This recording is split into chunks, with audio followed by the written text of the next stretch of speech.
how would you envision schools working closer together? I mean, here we are all on the same island, and this is the first time we've met, for me.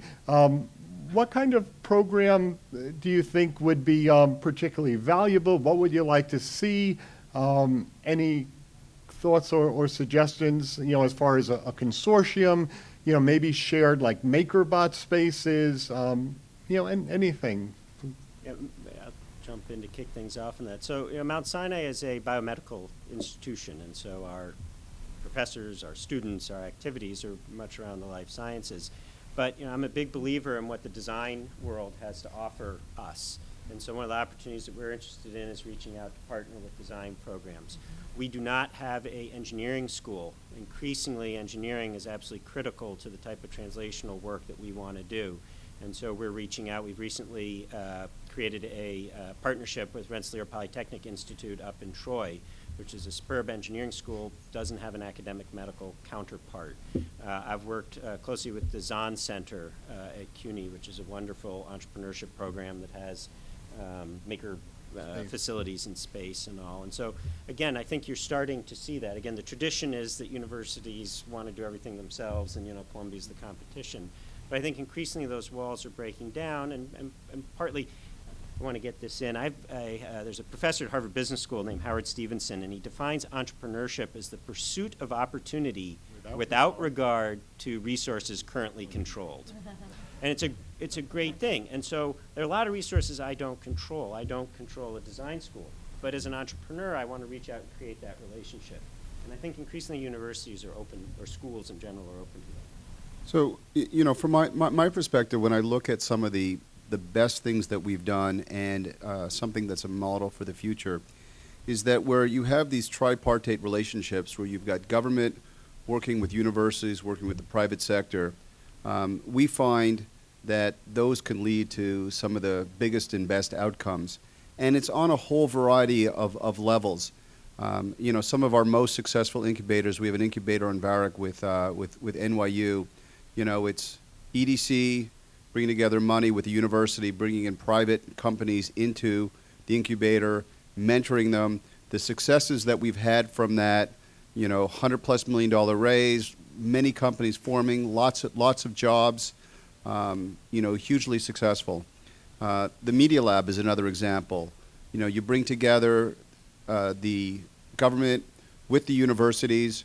You go to the private sector to raise money to develop research within universities to better, to better the work of some of these industries. We're the life sciences, as Geoffrey points out, it's a great area. We're about to announce soon a fund to deal with early stage life sciences companies to help foster and spur that.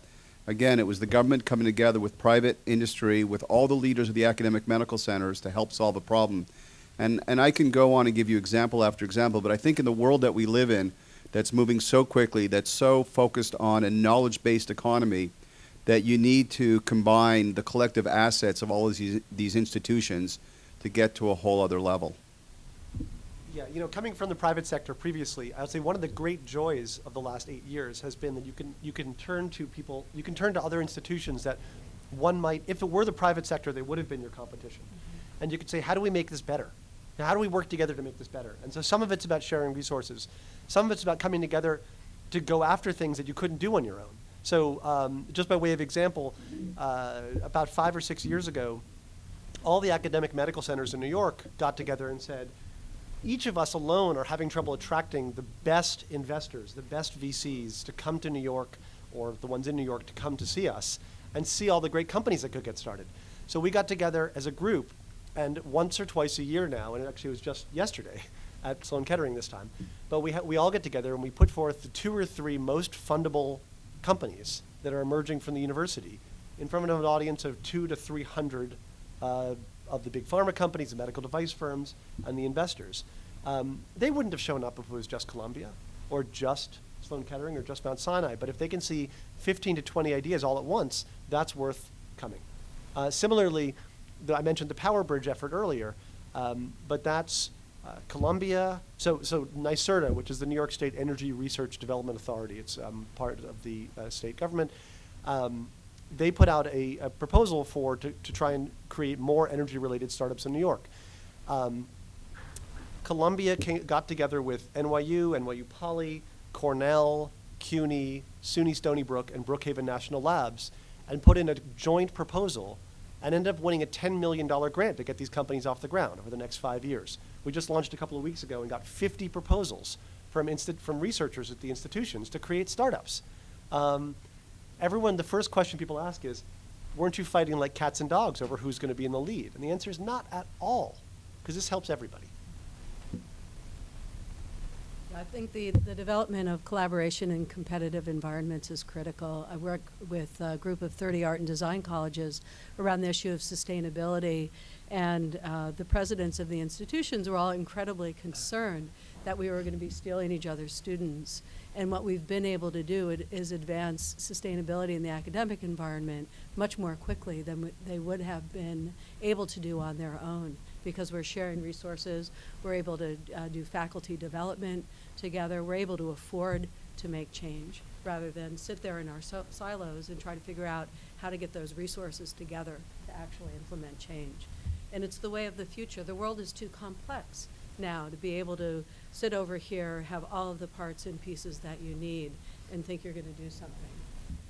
It's also just worth noting, we've talked a lot about the launching new ventures part of this, but in terms of at the sort of institutional level, it's worth noting this is actually true at the student level as well. So you've got groups like Hack NY, which is a collaboration between Evan Korth at NYU and Chris Wiggins at Columbia and Hillary Mason at Bitly, to try and take engineering students who otherwise might have gone off to Wall Street, not that there's anything wrong with Wall Street, and to introduce them to what entrepreneurship can be like and what startups can be like in New York. And the same institutions got together to put forth NY CRIN, which Frank's one of the faculty on, which is the NSF's I-Core sort of new business accelerator program, which has been a great success. And just speaking of new technology, so Twitter IPO'd yesterday and is up 80% today. And I just wanted to mention on the cover, it has Twitter, we're using the hashtag ENTNYC, and you could also, MIT EF NYC at the end if you want to tweet in a question.